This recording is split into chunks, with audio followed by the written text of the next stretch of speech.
خوبصورت لڑکی بنی کیسے 3 راتوں کی مہمان۔ عمر بن حبیب روم کی قید میں آئے تو ان کے 10 آدمی تھے جن میں سے 9 کو قتل کر دیا گیا۔ یہ بہت ہی خوبصورت تھے۔ ہیسائی بادشاہ نے کہا اگر تو اپنا دین تبدیل کر دے تو میں تمہیں اپنی آدھی ریاست بھی دوں گا اور اپنی بیٹی کی شادی بھی تم سے کر دوں گا۔ انہوں نے کہا سارا ملک عرب بھی دے دے اور ملک روم بھی دے دے، میں ایک پل کے لیے بھی اپنا دین نہیں چھوڑ سکتا۔ بادشاہ کو ایک ترکیب سوچی، اس نے انہیں گھر میں بند کر دیا اور خوبصورت لڑکی کو کہا اس سے گناہ کرواؤ۔ لڑکی آ گئی اور حضرت عمر بن حبیب کو گناہ کی طرف دعوت دینے لگی۔ حضرت نے نظر اٹھا کر بھی اس لڑکی کو نہ دیکھا۔ 3 دن گزر گئے، 3 راتیں گزر گئے۔ حضرت عمر بن حبیب نے روٹی کھائی نہ نظر اوپر اٹھائی۔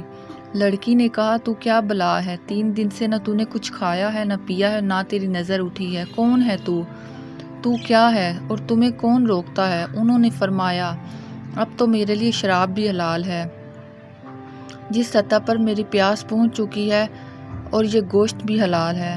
سور کا گوشت پکا ہوا تھا۔ انہوں نے کہا مجھے میرے رب سے حیا آتی ہے، وہ مجھے دیکھ رہا ہے، میں یہ کام نہیں کر سکتا۔ لڑکی 3 دن کی بجائے 30 دن بیٹھی رہے، میں یہ کام نہیں کر سکتا، میں اپنی جوانی پر داغ نہیں لگوا سکتا، یہ امانت ہے۔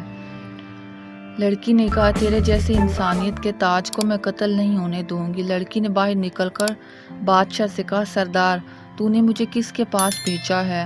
اس نے نہ کچھ کھایا نہ پیا، وہ پتھر ہے، نظر اٹھا کر بھی میری طرف نہیں دیکھتا، میں اس پر کیا ہاتھ ڈالتی؟ رات کو لڑکی آئی اور کھانا لے آئی اور ایک مشکیزے میں پانی بھی لے آئی اور حضرت عمر بن حبیب کو دیا۔ بعد میں دروازہ کھول کر کہا یہاں سے نکل جاؤ، یہ قطبی تارا جو دیکھ رہے ہو اسے اپنے دائیں کندھے پر رکھو، ایک دن تم عراق پہنچ جاؤ گے۔